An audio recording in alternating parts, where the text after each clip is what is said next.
안녕하세요, 옥스코입니다. 리눅스 스택 튜토리얼의 두 번째 영상이고요. 지난 시간에 스택이 어떻게 작동하는지, 함수가 호출될 때 스택에서 어떤 일들이 일어나는지와 마지막에 간단한 BOF 취약점을 트리거를 해서 프로그램의 실행 흐름을 바꾸는 부분까지 해보았습니다. 그래서 이번 두 번째 영상에서도 지난번과 마찬가지로 BOF에 대해서 조금 더 깊이 알아볼 거고요. 첫 번째 준비한 예제는 이렇게 생겼습니다. 첫 번째 영상의 마지막에 했던 그 예제와 거의 비슷하게 생겼지만 이제 입력을 받는 BOF를 트리거하는 함수가 스트링 카피에서 게스트링으로 바뀌었습니다. 그 스트링 카피는 메인의 argv를 이제 스택으로 복사하는 역할을 했었는데 이제 배시로부터 입력을 받지 않고 사용자가 키보드로부터 입력하는 표준 입력을 통해서 이 func라는 함수의 스택에 직접 입력을 받는 형태의 취약한 프로그램입니다. 그래서 입력은 그냥 키보드로 넣으면 되긴 하지만 이제 지난번에 했던 것과 마찬가지로 마지막에 리턴 주소를 이 getShell이라는 함수의 주소로 덮어줘야 하는데 이 함수의 주소를 입력하기 위해서 키보드로는 칠 수 없는 값들이 필요하겠죠. 그래서 그 값들을 어떻게 넣어야 하는지에 대해서 파이프를 사용하는 방법과 코딩을 통해서 해결하는 방법, 이렇게 두 가지를 다 소개를 해드리도록 하겠습니다.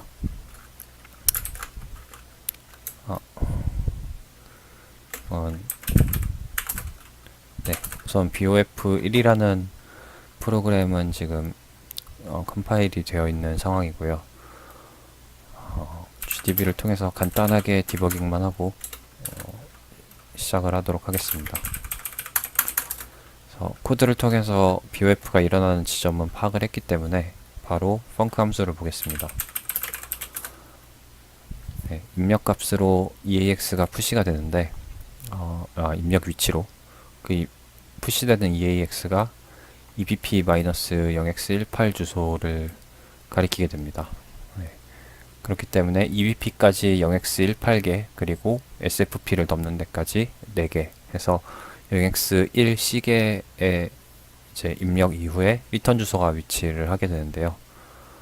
0x1C개는 28개이기 때문에 입력값으로 28개의 A와 마지막에 4개의 B를 줘서 리턴 주소를 B 4바이트로 한번 덮어보겠습니다.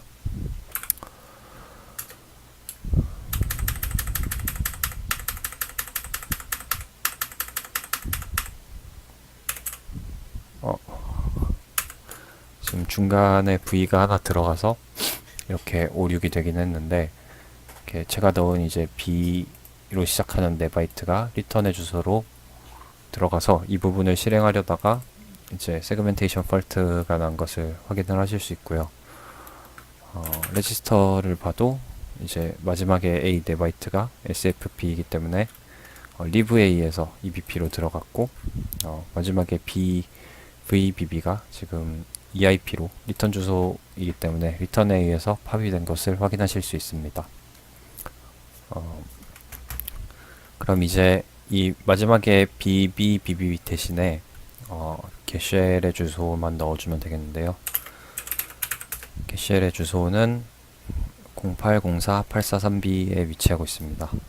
그래서 먼저 이 BOF1이라는 프로그램에 입력값을 스크립트를 통해서 넣어주는 두 가지 방법 중에 첫 번째 이 파이프라는 것을 이용해서 입력을 넣는 걸 보겠습니다. 이 파이프가 하는 역할은 이 왼쪽에 있는 스크립트가 실행이 되고 나서 이제 오른쪽에 있는 이 결과를 왼쪽의 결과를 오른쪽에 입력으로서 넣어주는 역할을 하게 됩니다. 그래서 여기서 파이썬 코드를 실행시켜서 내가 넣고 싶은 입력을 출력으로 뱉도록 한 다음에 오른쪽에 입력을 넣고 싶은 프로그램을 실행을 시키면 되겠습니다. 그래서 이쪽에서 파이썬을 통해서 출력을 하게 되고요.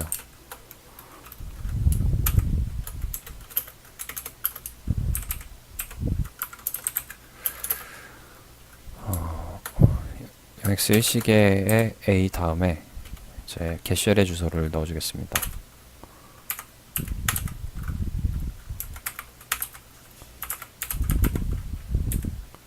네, 이렇게 넣어주면 이제 정상적으로 쉘이 나오긴 할 텐데 왼쪽에 스크립트가 끝나면서 EOF가 이제 공격을 성공한 오른쪽을 공격해서 제가 EXECV를 통해 띄운 시스템 함수를 통해 띄운 쉘로 왼쪽 스크립트가 끝나면서 EOF가 들어가게 됩니다. 그러면은 쉘이 열리자마자 바로 꺼질 거기 때문에 그걸 방지하기 위해서 뒤쪽에 캣을 붙여주도록 하겠습니다. 그래서 이렇게 실행을 하게 되면 쉘이 나와서 이제 명령을 제대로 입력하고 익스플로잇이 성공을 하게 된 거고요. 두 번째로는 이제 파이썬 코드를 사용하는 방법이 있는데 파이썬 코드 역시 제가 짜놨습니다. exp 1점 파일을 보면 아주 몇 줄 안 되는 짧은 코드로 익스플로잇을 했는데 이 폰툴즈라는 파이썬 라이브러리가 굉장히 잘 돼 있어서 그렇습니다. 먼저 맨 처음에 이제 getShell의 주소를 선언을 해준 부분이고요. 이 프로세스라는 함수가 이 폰툴즈 라이브러리에 내장이 되어 있는 함수입니다. 그래서 BOF1을 실행시켜주고 이 BOF1에 sendLine 함수를 통해서 입력을 넣어주는 그런 형식입니다. 그리고 이 p30이라는 함수도 이 0804 843b라는 4바이트짜리 주소를 이렇게 문자열로 표현을 하면 이렇게 돼야 되는데 이걸 일일이 손으로 칠 필요 없이 숫자에서 바로 저런 문자열 형태로 바꿔주게 되는 편리한 이 폰툴즈 라이브러리의 기능입니다. 그리고 나서 이 인터랙티브가 실행이 되게 되면은 이제 이 BOF라는 프로그램과 사용자가 인터랙트 할 수 있도록 만들어주게 되고 여기서 샌드라인을 통해 익스플로잇이 성공을 해서 이 BOF1이 지금 빈 쉘로 바뀌었을 거기 때문에 사용자가 쉘을 사용할 수 있는 환경이 나오게 될 겁니다. 그래서 실행을 시켜보면 네, 마찬가지로 쉘을 사용할 수 있는 걸 보실 수 있습니다.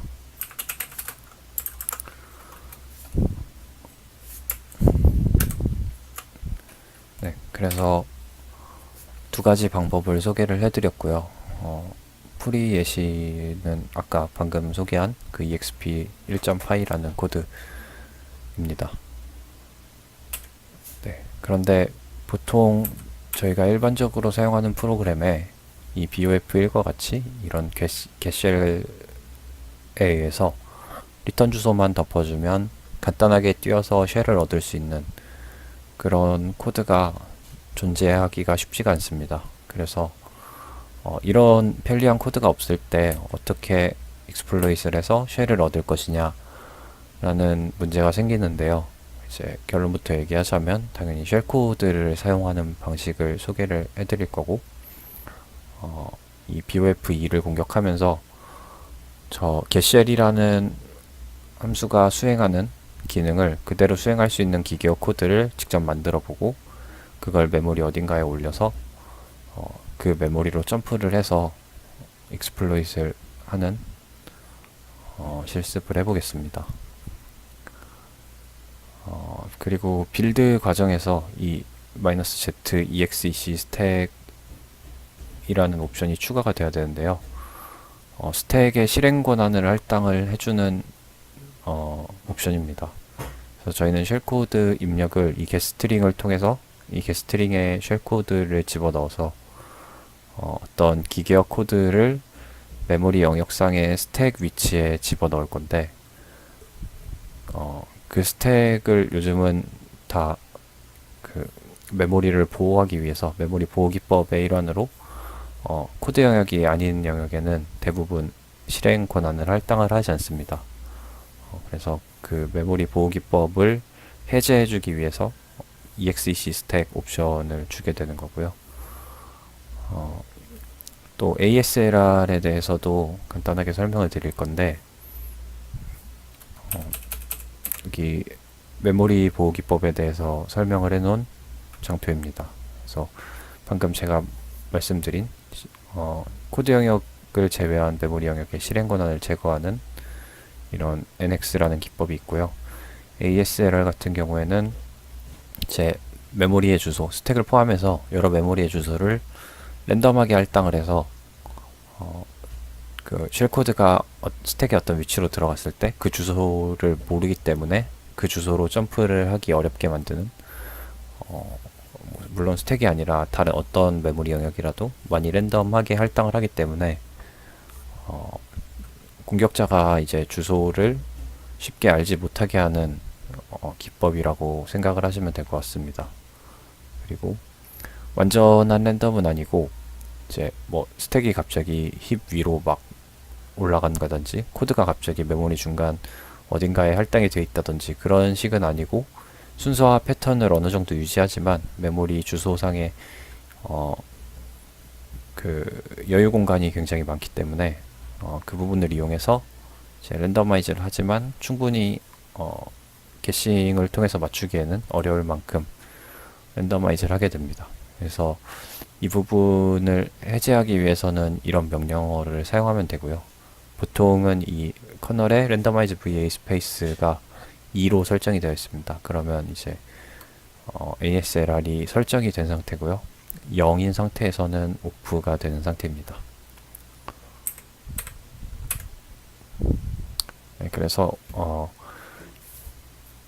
이 getCL 함수로 바로 뛸 수가 없기 때문에 이 getCL 함수의 기능을 임의로 만들어줘야 되는데, 시스템 빈쉘을 이라고 코딩이 되어 있지만 이 시스템 함수도 결국 내부적으로는 execv 함수를 호출을 하게 되고, 이 execv 함수는 또 내부적으로 sys execv라는 시스템 콜을 통해서 쉘이라는 프로그램을 실행시키게 되는 구조입니다.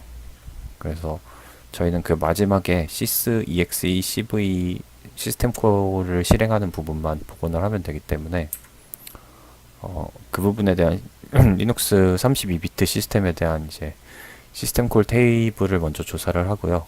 인자는 이런 식으로 들어가게 됩니다. 시스템 콜 넘버가 0xb이고 이제 여기에 실행할 프로그램의 경로, 그리고 나머지는 널로 미뤄도 정상적으로 실행이 되게 되는데, 그 부분을 먼저 어셈블리 코드로 이렇게 직접 코딩을 한 다음에 그걸 기계어 코드로 뽑아보면 이런 식으로 나오게 됩니다. 그래서 이 과정을 여기다 EAX에 0xb를 넣고 문자열을 이렇게 스택에 푸시를 해준 다음에 그 문자열의 주소 ESP가 푸시 하자마자 이 슬래시 b의 맨 첫 부분을 가리키고 있을 거기 때문에 주소를 EBX로 넘겨주고, 나머지 ECX와 EDX는 널로 밀어준 다음 int 0x80을 하면 시스템 콜이 호출이 되게 됩니다. 그래서 이때 시스템 콜 넘버가 EAX가 0xb이기 때문에 여기 있는 sys execv가 실행이 되게 되는 거고요. 근데 지금 이 코드를 기계어 코드로 뽑았을 때 보이는 문제점이 중간에 널이 이렇게 많이 들어가게 됩니다. 이 널들이 먼저 푸시에서도 들어가고, 이제 EAX에 B를 옮겨줄 때 3바이트의 0, 그리고 0을 옮겨줄 때 당연히 4바이트의 0들이 이렇게 들어가게 되는데, 이것들이 뭐 리시브라든지 리드라든지 이런 문자열만을 다루지 않는 함수들에서는 너를 포함해서도 길이만큼 이렇게 입력을 받게 되지만, 이제 문자열을 다루는 함수들은 너를 항상 이제 문자열의 끝이라고 인식을 하기 때문에 실제로 이 쉘 코드를 입력으로 넣으면 여기까지만 복사하고 문자열의 끝으로 인식하고 더 이상 입력을 받지 않을 겁니다. 그래서 이 너를 제거해 주는 과정이 필요한데, 이렇게 XOR을 사용하게 되면 자기 자신과 XOR을 하면 항상 0이 나오기 때문에 그 부분을 최대한 이용해서 0을 무브를 통해서 0을 넣어주는 부분을 없애주고, 또 이 EAX에 0xb를 넣을 때도 이제 EAX를 먼저 0으로 만들어 준 다음에 한 바이트만 EAX로 넣어서 그 세 바이트의 너를 없애주는 과정입니다. 그래서 그렇게 얻은 쉘 코드가 이렇게 생겼고요. 이제 쉘 코드가 스택 영역으로 들어가게 될 텐데, 우리가 스택 영역에 어떤 주소에 우리의 입력이 들어가게 되는지 정확히 알 수가 없습니다. 그래서 물론 ASRR이 꺼져 있다면은 이제 코어 덤프를 통해서 정확한 메모리 위치를 알 수 있겠지만, ASLR 옵션이 켜져 있는 상태에선 메모리가 랜덤하게 할당이 되기 때문에 이런 롭슬레딩이라는 기법을 사용하든지, 아니면 이제 프로그램에 다른 메모리 누수 버그가 있는 경우 그 버그를 사용해서 주소를 읽고 그 주소를 통해서 이제 계산을 통해 쉘코드의 위치를 계산을 하게 됩니다. 그래서 저희가 해볼 건 이 롭슬레딩 기법까지는 해볼 거고요. 먼저 ASLR을 끄고 익스플로잇을 해보고 롭슬레딩을 통해서 ASLR이 켜져 있는 상태에서도 메모리 주소를 유추해서 익스플로잇을 하는 거를 한번 해보겠습니다.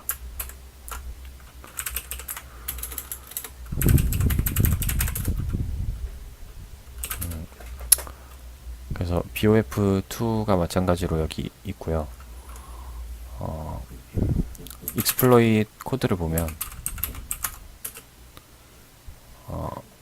이런 식으로 밑에 414를 리턴으로 주는 경우를 만들어 놨습니다. 그래서 이게 GDB에서 실행을 시키게 되면은 주소가 GDB를 통해서 인자가 전달이 되다 보니까 스택의 주소가 살짝씩 밀리는 경향이 있어서 저는 코어 파일을 통해서 분석하는 거를 조금 더 좋아하는 편이고요.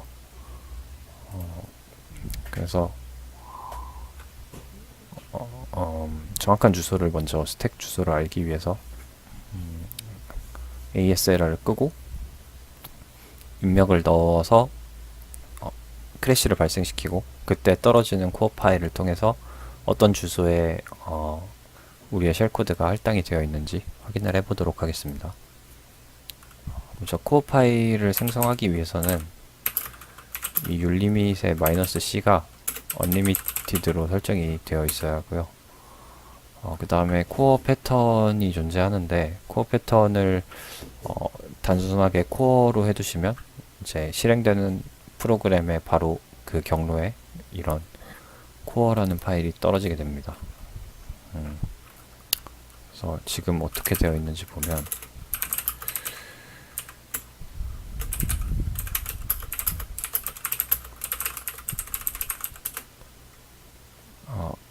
이런 식으로 원래는 여러가지 인자들이 들어가서 유저의 쉐어에 어포트라는 폴더로 들어가게 되는 건데, 이 부분을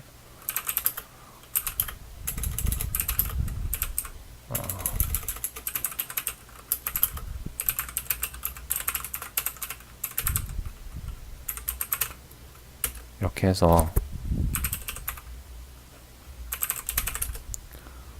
코어 패턴을 코어로 바꾸고 지금 현재 경로로 코어가 바로 떨어지도록 하겠습니다.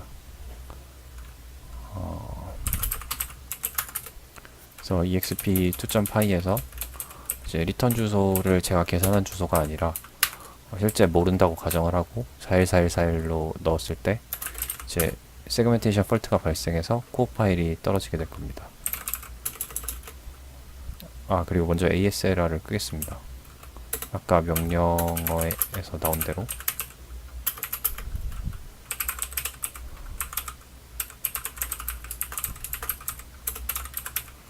이렇게 해주면 ASLR이 꺼지고 더 이상 스택의 주소가 랜덤하게 할당되지 않게 됩니다. 그리고 파이썬 exp2.py를 실행을 하게 되면 이런 식으로 세그멘테이션 폴트가 발생을 하는데요. 네, 이 실행된 BOF2의 경로를 보면 이렇게 코어 파일이 같이 떨어지게 됩니다. 그래서 이걸 GDB에 BOF2와 코어 파일을 같이 올려서 어떤 일이 일어났는지 분석을 할 수 있는데요. 이 리턴 주소가 결국 스택으로부터 팝이 되는 위치이기 때문에 여기서 ESP를 보게 되면 ESP 주소를 보게 되면 쉘코드가 31C0으로 시작하는 여기서 봤던 31C0으로 시작하는 쉘코드가 지금 현재 ESP 주소에 정확히 위치하게 됩니다. 그리고 당연히 4바이트만큼 빼게 되면 이제 입력값의 마지막인 이 4141이 들어가게 되겠죠.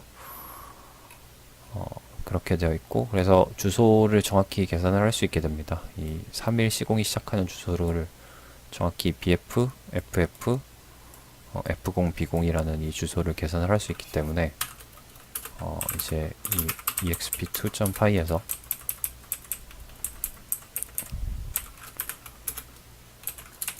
이 0x41411 대신 방금 계산한 BFFF, F0, B0이라는 주소를 넣어서 다시 한번 코드를 돌려보겠습니다.